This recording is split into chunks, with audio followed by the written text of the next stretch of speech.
शुक्रिया जनाब स्पीकर।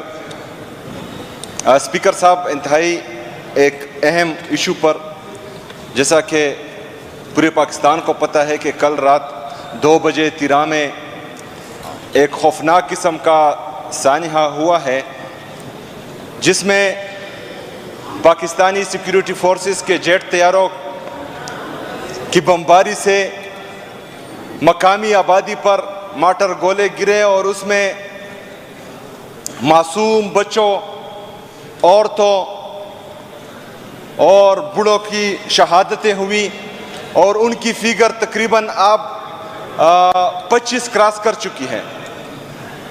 जनाब स्पीकर, ये पहला वाक़या नहीं है। इससे पहले ज़िला खैबर में अलमगोदर के मकाम पर सिक्योरिटी फोर्सेस की जानिब से यलगार किया गया, उसमें भी मासूम लोगों की जानें गई, मासूम लोग शहीद हुए। उसके बाद सिक्योरिटी फोर्सेस की फायरिंग से कमराबाद में मासूम लोगों पर बमबारी की गई, उन पर फायरिंग की गई। एक ही खानदान के 15 लोगों को मारा गया, जिसमें 10 लोग शहीद हुए। ये पिछले वाक़यात हैं। अभी कुछ दिन पहले तिरा में लोग अपने हकूक़ के लिए एहतजाज कर रहे थे और उन पर एक दफ़ा फिर सिक्योरिटी फोर्सेस ने स्ट्रेट फायरिंग की थी। जनाब स्पीकर, उसमें भी जो है काफ़ी लोग शहीद हुए थे और काफ़ी ज़ख्मी थे। कल रात एक दफ़ा फिर एक वहशी दरिंदे की तरह अपने ही लोगों पर जेट तैयारों से बमबारी की गई और मासूम लोगों को शहीद किया गया।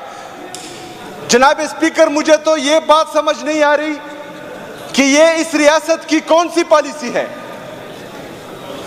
आया ये रियासत पख्तूनों को पाकिस्तान का हिस्सा समझते हैं या नहीं समझते? आया ये रियासत पिछले 20 सालों से पख्तूनों का खून बहा बहा कर तक रही है या नहीं रही, या इसके पीछे इनका एजेंडा कोई और है? जिस तरह बलूचिस्तान में आजादी की तहरीकें शुरू हुई, जिस तरह सिंध में सिंधी द्वेष का नारा लगा, जिस तरह पंजाब में जाग पंजाबी जाग का नारा लगा, इस तरह पख्तूनों को भी एक तरफ लेके जाया जा रहा है या नहीं? ये हमारी मुहिब्बुल वतनी को टेस्ट किया जा रहा है या नहीं?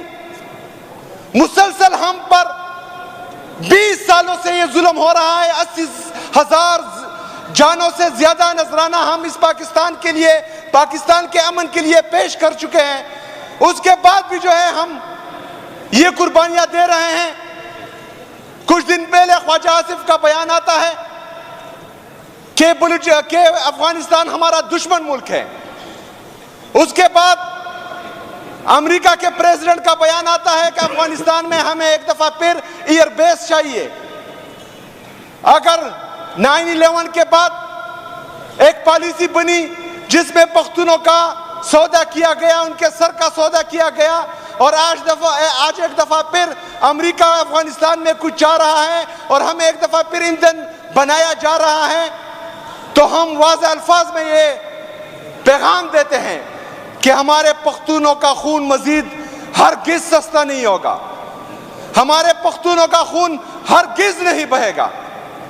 हम पख्तून अपने हक के लिए खड़े भी होंगे, पुरअमन एहतजाज करेंगे भी। अगर ये चाहते हैं कि हम आज़ाद पुख्तनिस्तान का नारा लगाएं, पाकिस्तान से आज़ादी का नारा लगाएं या कोई और नारा लगाएं, तो ये इनका वहम है, ये इनका ख्वाब अधूरा रहेगा। हम पाकिस्तान जिंदाबाद का नारा लगाते थे, लगाते हैं और लगाते रहेंगे इंशाअल्लाह ताला। ये पाकिस्तान हमारा है, किसी के बात की जागीर नहीं है कि वो जब चाहे जो है पख्तूनों का खून बहाए। जनाब स्पीकर, ये सिलसिला अब रुकना चाहिए। हम भी कोशिश करते हैं, हमारे यहाँ कैबिनेट मेंबर्स बैठे हुए हैं, मैं इस जितने भी हमारे हुकूमती अरकान हैं और जितने भी हमारे इस हाउस के अरकान हैं, एक पॉलिसी बनानी चाहिए, एक कानून बनाना चाहिए कि जो बंदा भी किसी मासूम की जान ले उसके खिलाफ FIR ऑटोमेटिकली दर्ज होनी चाहिए। कोई भी कानून से बालातर नहीं होना चाहिए। इधर एक आम बंदा झगड़ा भी करता है तो इस पे FIR हो जाती है, उसको जेल भेज दिया जाता है। इधर रियासत पर काबिज जालिम लोग 25-25 लोगों का खून चूस रहे हैं और उनके खिलाफ कोई कार्रवाई नहीं हो रही। ये कैसा इंसाफ है? हमें कहते हैं कि इनके खिलाफ एफआईआर आप दर्ज करें। किसकी मुद्दियत में होगा? कौन मुद्दी बनेगा? उनको डराया जाता है, उनको धमकाया जाता है। इधर एक एसएचओ की क्या हैसियत है? उसकी औकात क्या है कि वो इनके खिलाफ जाए? मैं आपसे पूछता हूं स्पीकर साहब कि एसएचओ तो छोड़े, एसएचओ बड़ा है या चीफ जस्टिस ऑफ पाकिस्तान बड़ा है? कौन बड़ा है? किसका होता बड़ा है? यहाँ चीफ जस्टिस ऑफ पाकिस्तान, हमारे जजेस जितने भी हैं वो एक चिट का इंतजार करते हैं। उनके खिलाफ जो है वो फैसला नहीं दे सकते चिट के बगैर।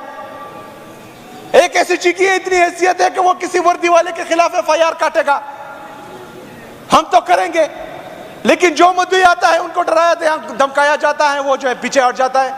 जनाब स्पीकर, इसके खिलाफ तमाम हाउस से मैं ये अपील करता हूं कि इंशाअल्लाह ताला हुकूमत की तरफ से हमारे जितने भी यहाँ अरकान हैं, हम सब कोशिश करेंगे इंशाअल्लाह ताला और भरपूर कोशिश करेंगे कि जब भी किसी आम पाकिस्तानी की, किसी आम शहरी की मौत होती है, शहादत होती है, जान जाती है, तो जो बंदा उसका जिम्मेदार हो उसके खिलाफ जो है ऑटोमेटिकली एफआईआर होनी चाहिए। आखिर में मैं अपनी अफरीदी कौम के लिए अफरीदी जुबान में एक मैसेज देना चाहता हूं।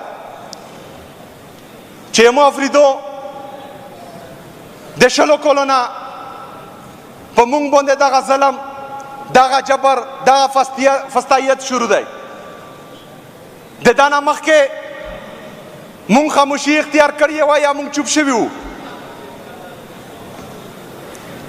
देगा नतीजा दावा चे पमुंग बोंदे मुसलसल परियासत बोंदे काबिज दागा जुलेमोन पमुंग बोंदे हावी शवी हूं मुंग यमड़ा काउलू शहीदाउलू इस नवेल पर 2018 की DGISPR पायो नुकड़ो चे दाई लोका क्लियर शुआ एदागा ना दहशतगर्द खातम शुअल खोयोजाल बिया खुद साख्ता दहशतगर्दी पमुंग बोंदे मुसलत शुआ दे तीरों पे एहतजाज बोंदे ता डायरेक्ट फायरिंग उकड़ो ती शहीद करे पावरनी अदर बोंदे बम्बरी उकड़ा दे 25 तो नजियत का सोने तो शहीद करल कदा खामोशी मस्जिद तो सो उकड़ा ओ दे दखिलो फरीदो रुनवतलो नो दागा जोय मो दागा खबरे यो सोतो चे दाना सख्त वक्त दर बंदर रावंदे ओ दे 25 तो पजोई बे 50 उचता वो दे 500 पजोई बे सल उचता वो ओ दागा खालक चे कम दी दामाने के दलनी दाबे चे कम दी मख की थियो तो सबे वेजनी जतो सटोलो ला दागा रिक्वेस्ट को एमो चे तुमरा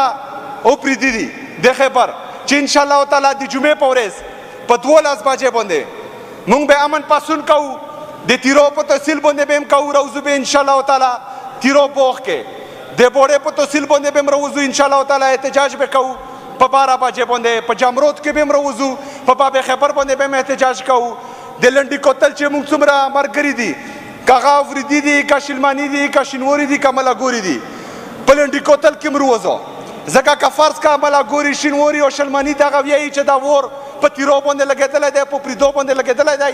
थैंक यू अफरीदी साहब। एक मिनट सर, एक मिनट और जबे बादशाह नो का पमो बंदे वोर लगे दले दे नो दागा तपिश पे चकम दी तो सलाम दिरसी हो दग पजत के बे तो समरसो नि इंशाअल्लाह ताला दी जुमे पौरेज पतवोलास बाजे बंदे चालवर वणो ते सिलनो के देमुंग भरपूर एहतजाज वे दखलो। शुक्रिया जनाब स्पीकर।